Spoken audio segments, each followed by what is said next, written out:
Greetings and salutations everyone, and welcome back to another of my videos. Thank you so much for tuning in. If this is your first time to my channel, thank you. Welcome, welcome, welcome. And of course, if you are returning, bless up yourself, big up yourself. If you've not yet subscribed, go ahead and hit the subscription button. Now in today's video, I'm just going to take you through the steps that I go through as a light and sound operator in how I prepare for a performance. So without much further ado, let's get straight into it. Alright, so once I get to the theater, the first thing I'm going to do is turn on the breaker. And what this breaker does, it turns on the dimmer pack. And so I have to check to make sure that all the lights are on the dimmer pack. Right, because these dimmer packs, they control the lights for the stage, and without that, we're not going to get anything.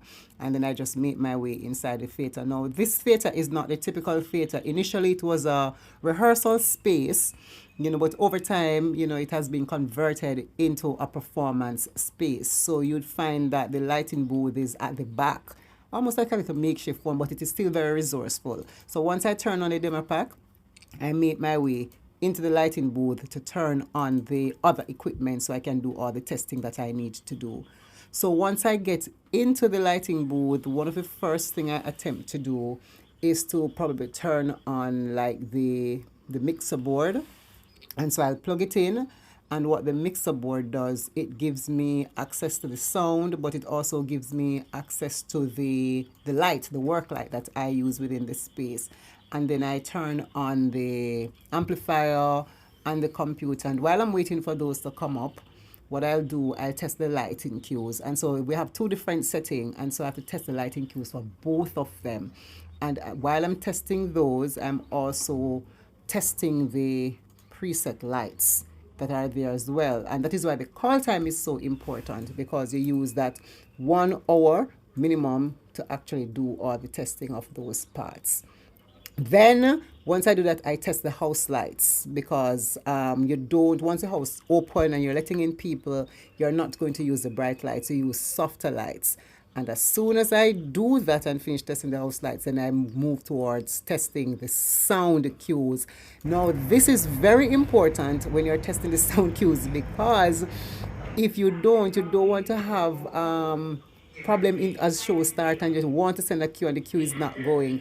When you're testing the sound cue, make sure that whatever you do, you must at least play for 30 seconds if you're playing a song. If it's like a cue, like maybe a phone or a phone ring, a doorbell or something like that, yes, you can make a quick play, but once it's a song, 30 seconds minimum, because it can play for 5 minutes and then it don't play after that. And no cues, very rare you have a cue that's more than 30 minutes long, so you play the 30 seconds, I should say. So you go ahead and you do that, right? And listen to all of them. And once you do that, you should be fine.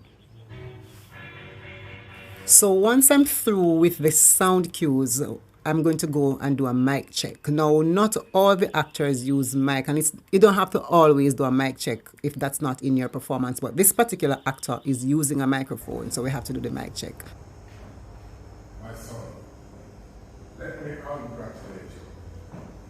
Many felt that you would fall along the way, but you did your time on the back bench without a murmur. Everybody agreed that you showed some wonderful examples, and your dedication was.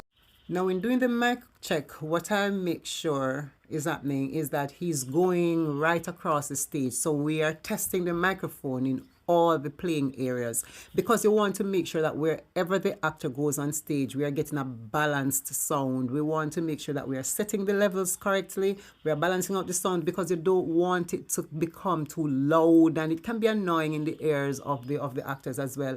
And then because you're in the dark and you're sending the cues so quickly, you don't want to be spending the time trying to balance sound. People will always listen, but if sound quality is poor, people will not enjoy a good play, and you don't want to allow bad sound quality to affect a quality performance that you're delivering. So we have to cover all the areas on the stage. It was not like that. I'm wondering if, come on, let me check. And all the lamps are on. It's a light here that's That's off. missing, probably that's the problem. This is the one that goes on and off on its own. I'm going to ask them about to check it back. Because maybe that's what that dark spot is about. Because I noticed it from the other night when we had the last show before we went off, that it's very dark. And maybe it's not good because so much happened down here. But it's visibly dark. Yeah. Even to the untrained eye can see that it is dark in relation to the other spots. Somebody called them again. Yeah. For him to come and test it again because it was giving problems before, and he had adjusted. I don't know what he did. He touched it and it just came up on its own. Oh. Yes, I think that may be a fault. So. Really nuts. Well, this side is okay. You know, this side is very warm, but over here for some reason this side is. Yeah, it's dark. I don't know why it is so dark. Yeah. And it's darker than what it used to be. Right, and then it wasn't. Yeah. Alright, so are we good? Yeah, man, we're good. Alright, thank you. Now, on this particular day, when this recording was being done, we encountered a difficulty. One of the lights just went out, and this is why it is important to honor the call time, that 1 hour minimum time that you need to get there before showtime, because you use this time to fix.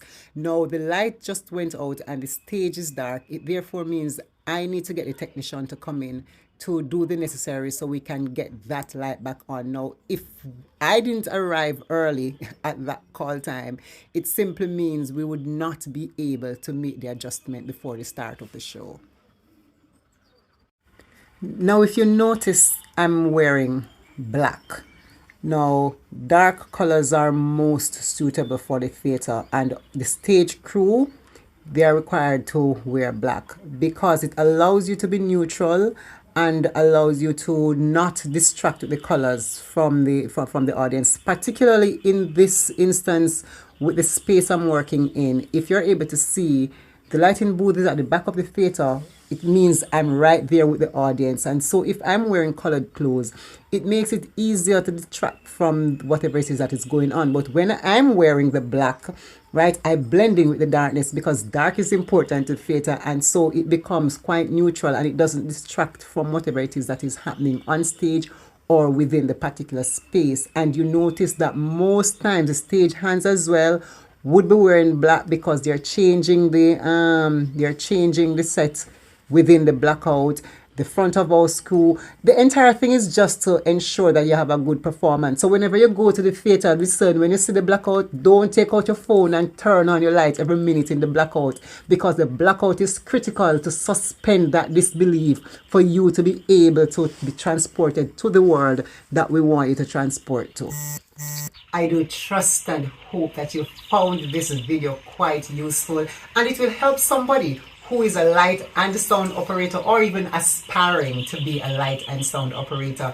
Tune in for the next video when I will show you another video in terms of how it is within the theater we prepare for a performance. Make sure to do what? Like, subscribe, and comment on this video. Thank you so much for watching.